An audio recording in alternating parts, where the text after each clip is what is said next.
Well, it was. I moved to a new town in '55, I guess it was, and everybody played baseball at recess, and I had not played baseball ever in South Bend, where I lived before. So I had to learn quickly, and it was a difficult game. It's a hard game to learn, really.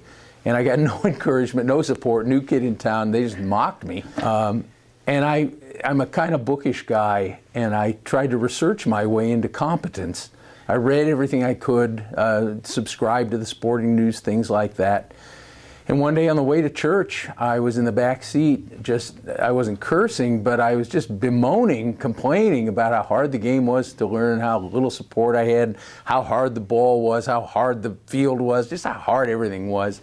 And my mother said, why don't you ask your cousin about it? He could tell you, you know. And I said, what do you mean? And you have a cousin in the big leagues, and my dad said he was for the Yankees and so forth. And that was it, my revelation, my epiphany, that Don Larsen was my cousin. And at that time, I mean, the one thing he had going for him was he played for the Yankees, and the Yanks were champions, but he was no champion. Right. He had 2 years before won 3 games and lost 21, which was the worst record I'd ever heard of for a major league player. But he caught Casey Stengel's eye, because one of those 3 wins was a shutout over the Yankees.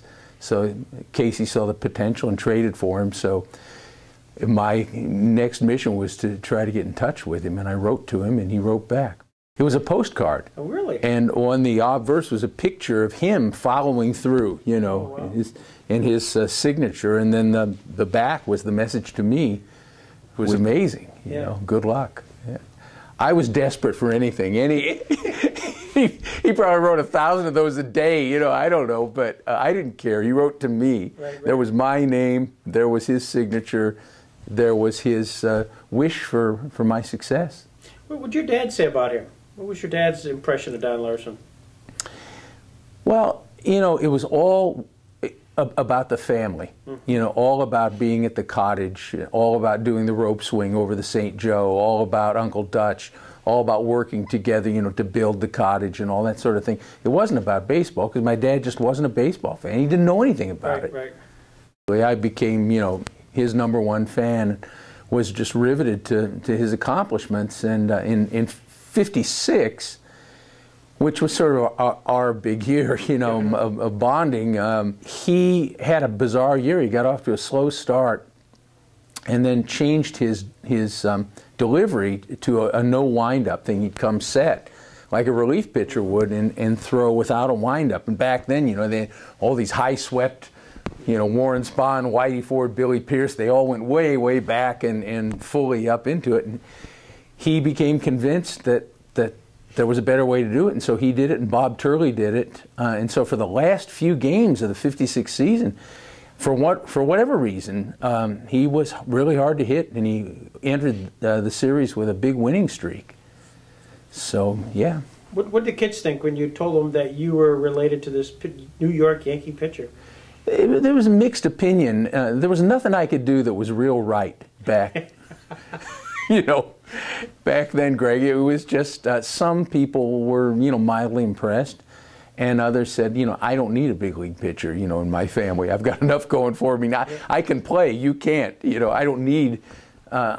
It all changed in the series when they made the series, and Larson started a game. He started the second game and did poorly, lost control, as he often did, walked a bunch of people and so forth. And I caught all sorts of ridicule at school for that. But anyway, he was in the World Series, and it was a big deal. Then it was like the Super Bowl is now, you know, and just having a relative who was pitching for the New York Yankees, then that was sort of a showcase. And then, you know, came the 5th game and his masterpiece. Well, all right, let's all take a deep breath as we go to the most dramatic 9th inning in the history of baseball. For me, yeah, it was on television, and my principal, Mr. Northcott, in school had already proclaimed that I would not be able to go home and stay home from school and watch that game. So he made a deal with my mom that I could have a full lunch hour away from the building, and my mom, she didn't drive, but she would wheel my bike up to a certain meeting spot, and I would run to that spot, and she would get off the bike, and I'd ride home, and there'd be a TV dinner, chicken noodle soup, you know, waiting for me on a tray in front of the set. And I could usually get in, oh, I don't know, the second through the fifth, or 2 or 3 innings I could get in. So that particular 5th game against the Dodgers, Sal Magley, you watched a few innings and then you had to go back to school. I did, and it just killed me. It was a great game. You know, I didn't really know at that time that he had a perfect game going, because it was, you know, as I say, the 2nd, 3rd, 4th inning, and nobody said anything about this stuff anyway. Yeah. That was taboo. So all I knew was it was a great, great game. I happen to like pitchers' duels and defensive struggles and so forth. And Magley didn't give up a hit until, you know, probably the 4th inning, something like that. And he was great in that game. So it was just a great game, tense, you know. And the idea, my mom said, you know, you got to go back.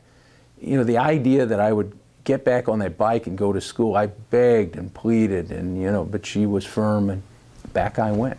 How did you learn about it? How did you learn the ending of the game? My principal came into first of all, it was a very brief game, 2 hours and 7 minutes, something like that. So it just whizzed by. And the principal came into my 4th grade class and asked our teacher, Hazel Smith, if he could speak to us, address well, he was the principal, so of course he could, you know, and he said, you know, I have some news for you, and they announced the score of the game, and there were boos and cheers and so forth, and then he said, but there's something bigger. Phil's cousin has pitched the first perfect game in the history of postseason play, and I knew what it meant.